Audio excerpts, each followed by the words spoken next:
La peur. La peur est une autre déviation que l'on a coutume de considérer comme un caractère naturel de l'enfant. Quand on dit qu'un enfant est peureux, on pense à cette peur qui vient d'une perturbation profonde, indépendante des conditions de l'ambiance et qui, comme la timidité, fait partie du caractère. Il y a des enfants soumis qui sont comme enveloppés par la peur. D'autres, forts et actifs, peuvent, bien que souvent courageux devant le danger, subir des peurs mystérieuses, illogiques et invisibles. Ce sont les conséquences de fortes impressions reçues dans le passé, la peur de traverser une rue, la peur de trouver un chat sous son lit, la peur de rencontrer une poule, sont des états voisins de la phobie et que la psychiatrie a étudiés chez l'adulte. Ces formes de la peur existent tout particulièrement chez les enfants qui dépendent de l'adulte. Celui-ci profite de l'état nébuleux de la conscience enfantine pour y imprimer artificieusement des terreurs qui agissent dans les ténèbres afin d'obtenir l'obéissance.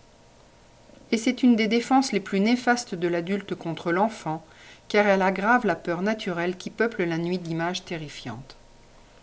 Tout ce qui met l'enfant en rapport avec la réalité et qui autorise son expérience lui apporte l'intelligence des choses et éloigne l'état perturbateur de peur. Un des résultats les plus clairs acquis dans nos écoles est de prévenir la peur subconsciente et, quand elle existe, de la supprimer.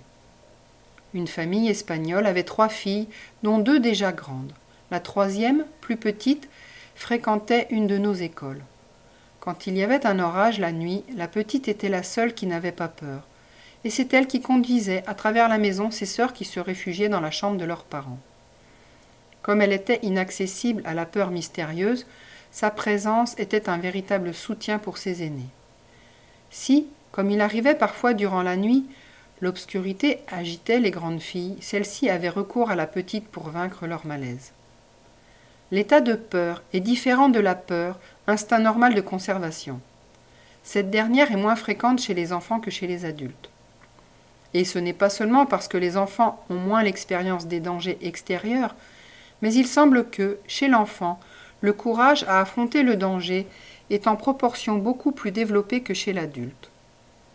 Les enfants s'exposent fréquemment au danger. C'est ainsi que les enfants des villes s'agrippent aux véhicules ou que, dans les campagnes, ils grimpent aux arbres ou descendent dans des précipices. Ils s'élancent impétueusement à la mer ou dans les fleuves et apprennent à nager à leur propre risque. On ne compte pas les cas d'héroïsme d'enfants qui sauvent ou tentent de sauver des camarades. Je citerai l'exemple de l'incendie d'un hospice de Californie qui abritait un service pour enfants aveugles. On retrouva des corps d'enfants non aveugles qui vivaient dans une autre partie de l'établissement et qui, au moment du danger, étaient allés sauver des camarades. Dans les associations d'enfants telles que les Boy Scouts, on trouve chaque jour des exemples d'héroïsme enfantin. On pourrait se demander si le retour à l'état normal développe cette tendance qu'on rencontre fréquemment chez les enfants. Nous n'avons jamais eu d'épisode héroïque dans nos expériences, si l'on accepte quelques désirs nobles, éloignés pourtant d'une véritable action héroïque. Mais le comportement réel et ordinaire de nos enfants est guidé par une prudence qui leur permet d'éviter les dangers et, par conséquent, de vivre au milieu d'eux. C'est ce qui leur a permis de se servir avec précocité de couteaux, à table et à la cuisine, de manier des allumettes, d'allumer le feu, de rester en liberté auprès d'un bassin ou de traverser une rue. C'est-à-dire de pouvoir être téméraires grâce au contrôle de leurs actes, tirant de cet enseignement une forme de vie sereine et supérieure.